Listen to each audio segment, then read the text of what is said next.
Hello, we're on question 13 here on the Unit 6 example question set. And before us we have a large graph. And it says the asymptotes of the function s of x equals 2x over x plus 9 with the graph below are... Wow, I don't know who wrote this out, but that is a very poorly worded question.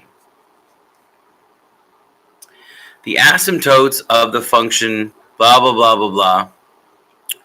Yeah, it should say something about the asymptotes of function s of x, blah, blah, blah, which is pictured below are. Anyway, they just want us to identify them. And you can see that there's a nice graph here, and we've even given you the horizontal and vertical asymptotes. So let's start with the horizontal asymptote. That's this line right here. I'm going to look for two things. I'm going to look for what axis does it cross, and where does it cross that axis?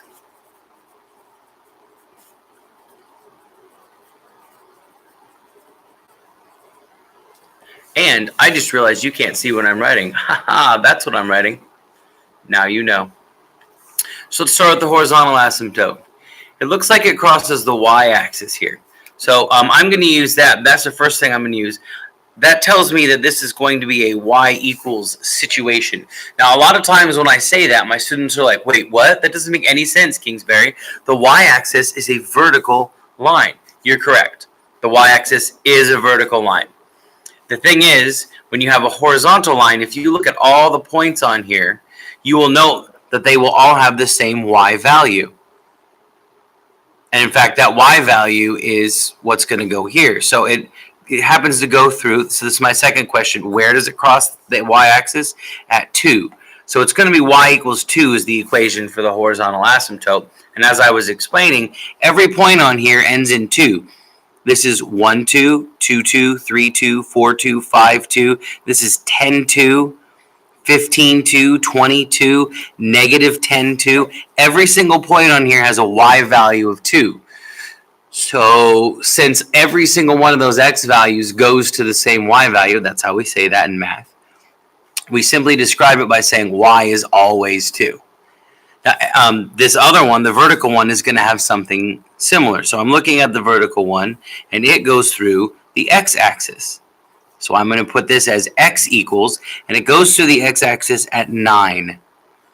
So that equation is going to be x equals 9. And the explanation for that is just the same as my explanation for the horizontal asymptote. I realize that the x-axis is a horizontal line, but when you have a line that goes vertically through it, you will note all of the points on here have the same x-axis. We got negative 9. I'm sorry, it's negative 9, and I put positive 9. I meant negative. So like negative 9, 0, negative 9, 1, negative 9, 2, negative 9, 5, negative 9, 10, negative 9, 15, negative 9, 16, negative 9, negative 10. All of these points have the same x value. So much like we did with the horizontal asymptote, we will describe this line by simply saying all of the x's are negative 9. That's where that comes from. So hopefully you learned that in Algebra 1 when you're learning linear functions. We teach you about slope and y-intercept and so forth, and the vast majority of those lines are diagonal in nature. But then you have to talk about a couple that are a little different, and that would be the horizontal line, which has a slope of 0 and goes through wherever. So that's not all that different.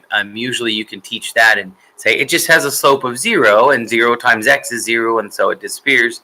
But this x one really throws people because it's completely different than anything else, but it follows the same kind of rules. And I think I've talked about this enough, so I'm going to go ahead and end this video. See you on the next problem.